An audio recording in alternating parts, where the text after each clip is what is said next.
Ebusefo na ye cheche obi bi resanso e ma ahwefo etifo adofo nyinara kwaba e de eba Attention TV eso sa pepepe anati Attention TV die odi ye na odi asem yen ana yato yensem twofo apete Ghana man ene amahodo sensem ekokọ so e wo Ghana ene amahodo so wo mombo boni nyina ano emfa mbre na yenso ne so kroje na yenfa emu nokre no yenfa mbeso yahwefo yetiefo ene yen adofo enyin ne sayo nte mestra wo se wo ba yen channel no so na se wo nyan subscribe ye na se wo ye new to the channel ahobrasa kwanso ba Homowo de na subscribe ne kama emfa emaye subscription encha wo bo se adoma bi ewo ho na ebroni efe ne bell notification icon yi bi ewo ho bo Homowo na fa sabo say kre onya don sabo so pe yenya the video fufu nya betu da pe onya obenya nkai bo na wo so aba channel so abehwe de kama edi amaye ama wo so hu ne ekọ ene ne eba ewo oman Ghana emu ebujafo ene asembe na me wo edi ema medima akopie mu ewo Nima na ensembi ebobo efi Nima eba ebujafo sa posefo ene Ghana ba wo mama wo homo ne so a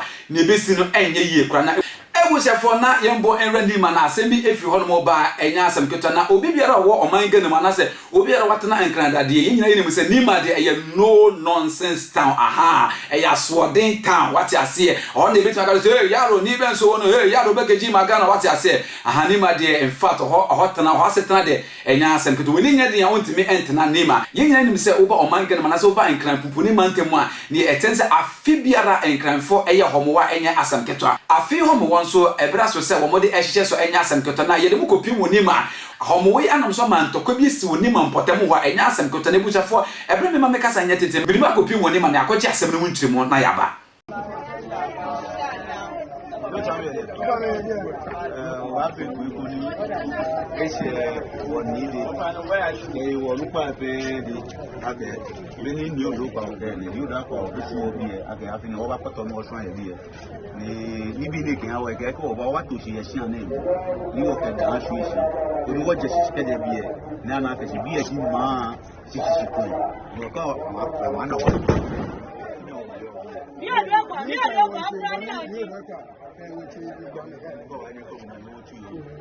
No, let me say, come here.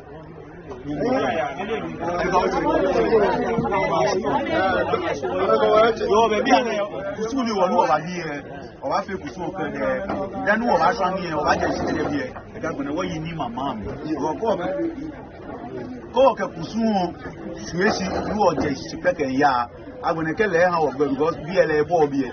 Le obi ni ha wo gba gbene. Wo yi mama mi. Be no ni san wo fe mama mi. E wo fe fe be fi o mani. You need to buy money in your part.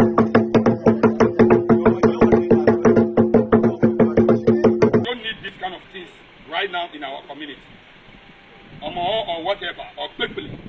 So this is Odokwa family's quickly. Is on the ground. So I'm here with my brothers. We are not taxed. We are not bastard. We are not kubolos.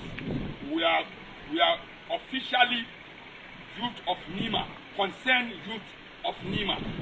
So I'm here on behalf of all the youth and our brothers and our sisters, our mothers, our fathers. From today, Odokwa, I beg, stay away from our community. Either than that, what happened to you is your fault.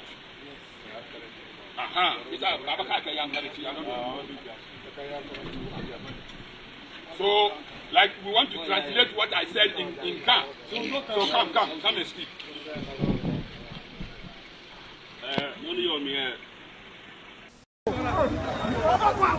Stay away from Nima. Stay away from Nima. Let's go. I'm too much.